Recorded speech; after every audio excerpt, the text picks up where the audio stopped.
Good evening mga kamaster, and for today's video ay pumasyal pala ako sa Cordoba dito sa Cebu City sa 10,000 Roses. So bali, palakad na pala ako dyan.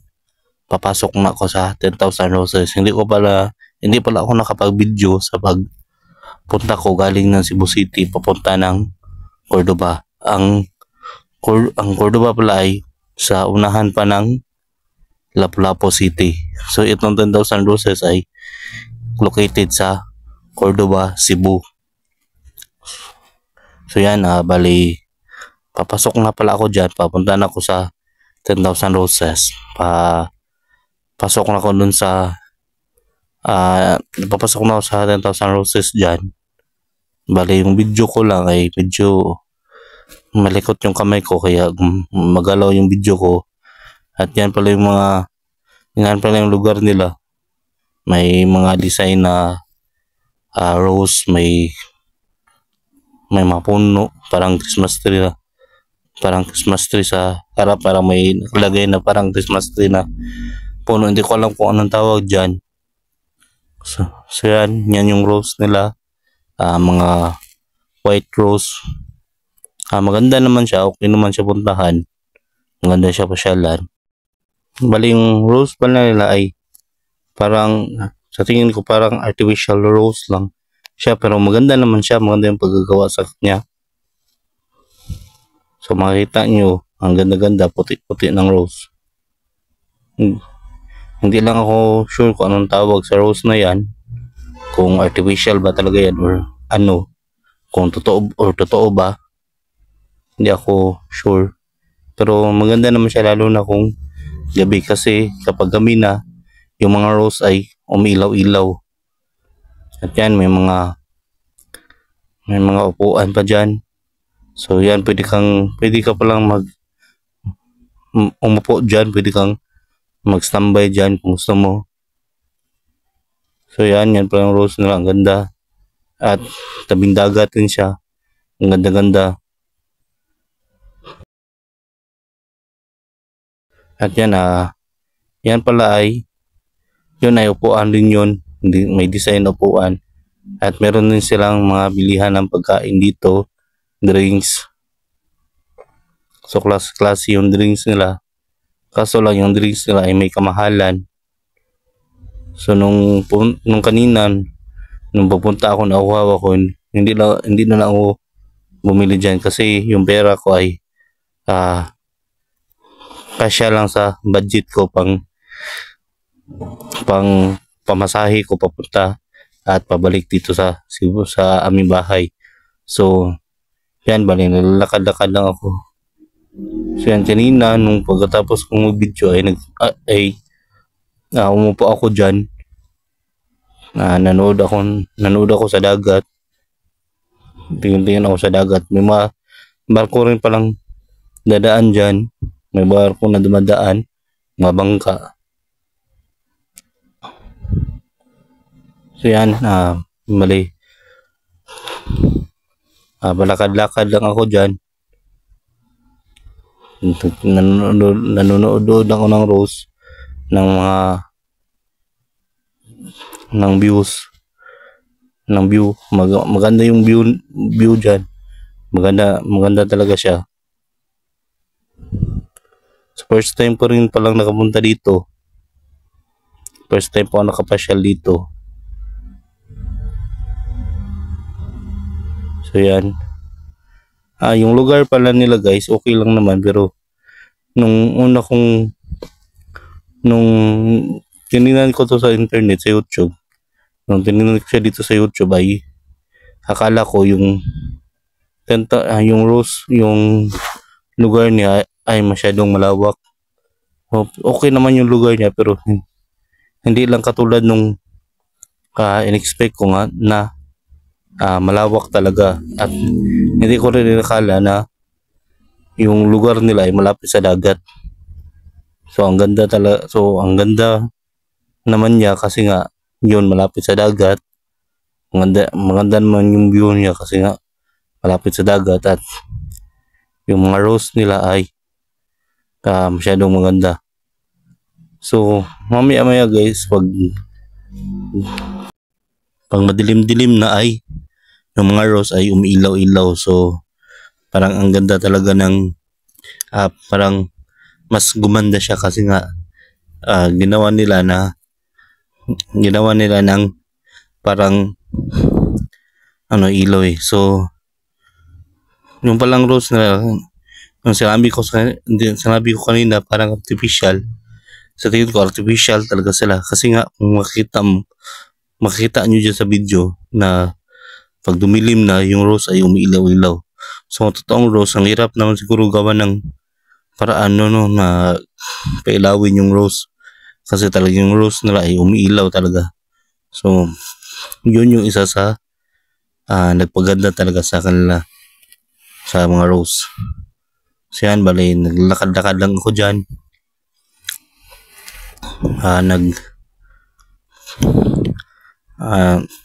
Umiikot-ikot lang ako. Nagbibidyo-bidyo lang ako sa mga rose sa lugar. So yan yung pangalan, 10,000 Roses. So yan. So medyo maliit lang yung lugar nila. Pero isa sa pinaka nagustuhan ko rin dito kasi pag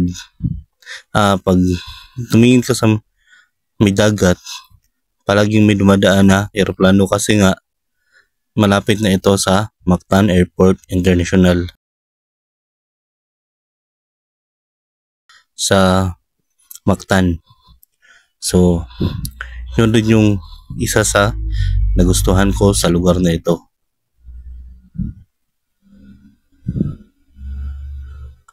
So yan, umiikot-ikot lang ako. Kung napapansin nyo sa aking video, paikot-ikot lang ako dyan.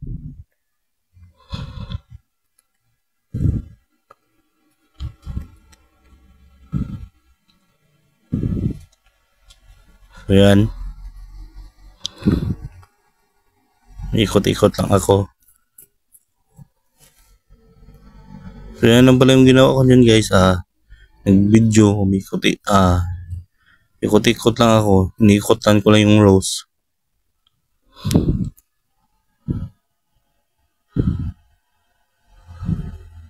So yan, ang ganda ng lugar. So kung mapapansin nyo sa video ko, medyo madilim na kasi nga paggabi na yan eh. Padilim na yan.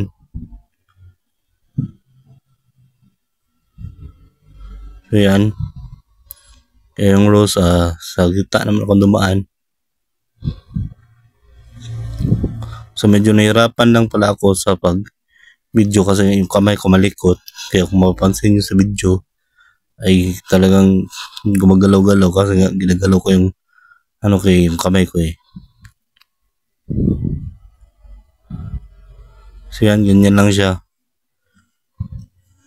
Ganyan lang siya. Ganyan yung lugar niya. Maganda naman siya. Ayos naman siya puntahan.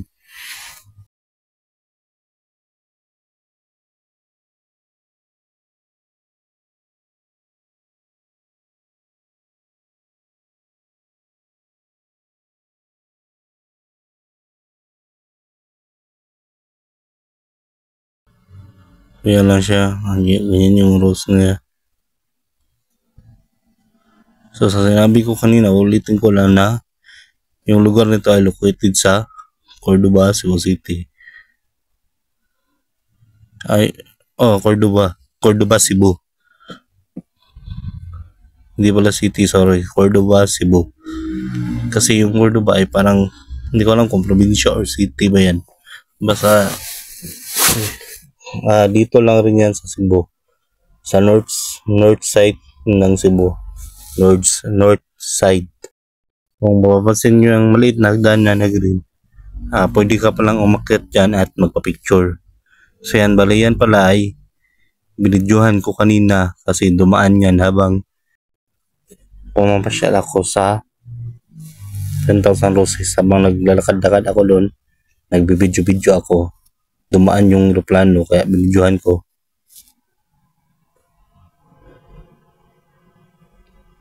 At yan, binalik ko na pala yung video ko sa yung cellphone ko. Binalik ko na nakabidyo sa mga rose. So ang ganda-ganda talaga tingnan ng rose nila. Ganda ng lugar. Marami ring tao na namamasyal-masyal dito. Kanina nga may nakausap ako na driver ng taxi. Binayaran daw siya para ipasyal yung pilya. Binayaran siya ng may kliyente siya, may pasero siya na binayaran siya para magmaneho sa kanila gamit yung kanyang taxi at pumasyal din sila dito sa Cebu. Galing pa sila nung Temple of Lea dito sa Lahog, tapos pumunta rin sila dyan. So ayusin pala yung gano'n na pamamaraan na maghanap ka na ng driver, maghanap ka ng taxi at kausapin mo, kumbinsihin mo na kung maaari bang magbayad ka na sa kanya at ipagpaneho ka na niya kung saan mo gustong pumunta. So yan, palakad-lakad lang ako dyan, umiikot-ikot lang ako sa mga rose.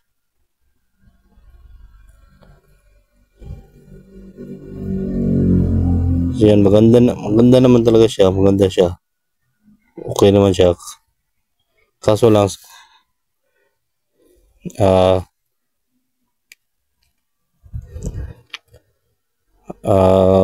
ang tawag dito, kaso lang yung in-expect ko, pupunta ko dyan, akala ko, talaga dati, akala ko, yung 10,000 roses ay, mahaba talaga yung, malawak talaga yung lugar niya. Pero kahit hindi naman ganoon kalawak nung in-expect ko, ang ganda rin naman, ang ganda rin naman pala niya. So ganyan lang siya kalawak. At kung ulitin ko lang na ang mas nagpaganda pa sa kanya ay yung malapit siya sa dagat. So mas nagpaganda pa lalo sa kanya. At yan, bali umakyat pala ako sa taas kasi nga may second floor yan, pero walang rose doon. Pwede ka lang doon maupo, tumingin ng view, tumingin sa dagat at mag-video. So yan, binidyohan ko yung dagat. So ang ganda talaga ang timing talaga yung pag-akyat ko kasi nga palubog na yung araw. Makita niyo dyan, palubog na yung araw. So binidyohan ko lang yung tubig. Kung makita niyo sa tubig, parang may mga bahay pa nga sa gitna ng tubig. Hindi ko alam kung anong tawag dyan. Parang hindi ko alam kung cottage o bahay ba talaga yan. Yan, may mga barko pa. So yan pala yung rose. Binidyohan ko yung rose. Ang ganda ng rose sa taas. Kaso lang, medyo hindi klaro yung forma talaga na rose, pero ang ganda pa rin niya tingnan.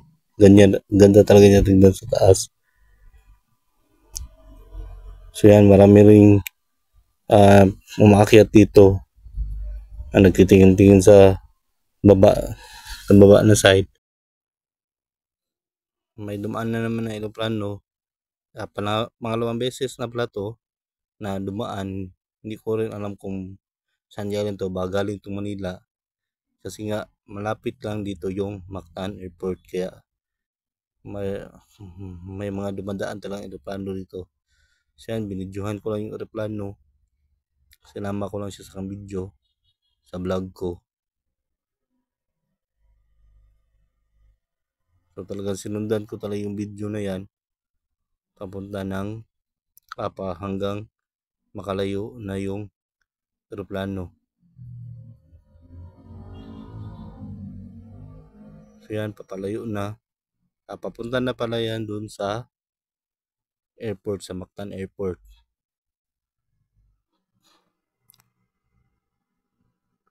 At yan, kung makikita nyo sa video ay hindi na talaga makita yung aeroplano, hindi na talaga klaro kasi nga papalayo na. At yan, bumaba na pala ako dyan. Bumalik na ako dun sa baba at nag-video ulit ako ng rose. Binidyo ko ulit yung mga rose makita nyo sa video, maraming tao na.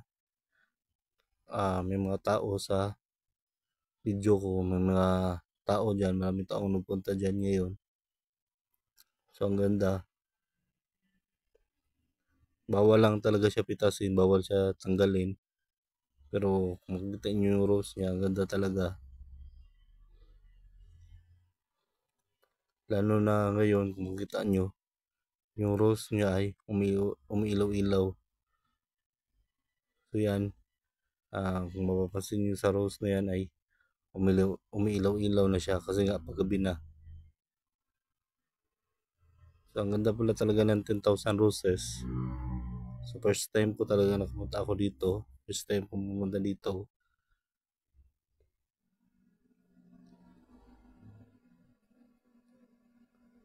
First time ko pa talaga nagpunta. First time pa ako nakapunta talaga dito. Ngayon lang. So sa susunod, kung may extra pera, pupunta rin ako dito. So yung entrance pala dito ay mga 50 or 30, parang ganyan lang. So hindi aabot ng 100 pesos yung entrance dito. At yan, binidyohan ko pala yung ilaw na nasa lupa. I mean nasa simento niya, nasa sahig niya. Kasi nga, yan ay ilaw galing sa taas, yung ilaw na design ng 10,000 roses. So yan, gabi na. At pinailaw na nila yung mga design. Kung makikita nyo, umilaw-ilaw na sila, pati yung mga rose nila ay umilaw-ilaw na din. Kasi gabi na. So pinailaw na nila. Yan yung design na pakpak. May nakatayo mga babae diyan, nagpa-picture siya. Kaso lang ako, hindi ako masyadong nag-picture sa mga design niya. Diyan wala akong picture diyan sa heart, saka yung backpack, wala akong picture doon. Sa rose lang ako nagpa-picture. So sa mga friend ko pala sa FB na sa aking supporters din sa YouTube, na supporters ko rin sa YouTube, makikita nyo pala sa video ko, sa Facebook ko, sa Facebook account ko, na makita nyo sa Facebook account ko yung mga picture nito, ipopost ko. Pati yung mga video rin, ipopost ko rito. So yan pala yung rose, kasi nga madilim na, pinailaw na nila. So ang ganda tingnan, umiiba-iba yung kulay ng ilaw nila. So hindi lang ako masyadong nagpagabi talaga kasi nga baka mahirapan ako sa pagsakay kasi malayo pa yung sa amin dito. At yan, tumingin na, pumasok muna ako sa kanilang tindahan, tumingin lang ako ng souvenir, kaso hindi na ako nakabili kasi nga kapos na sa budget.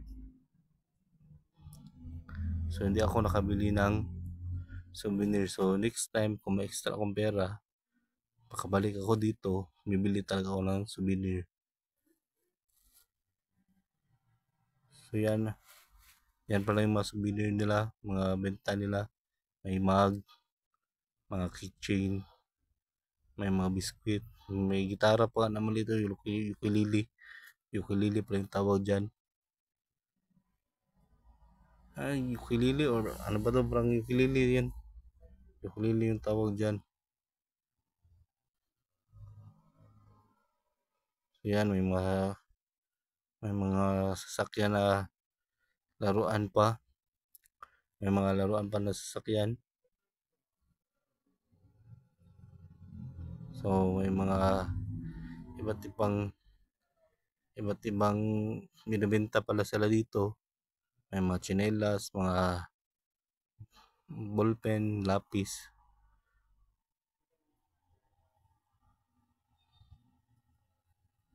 So yan, pamaypay.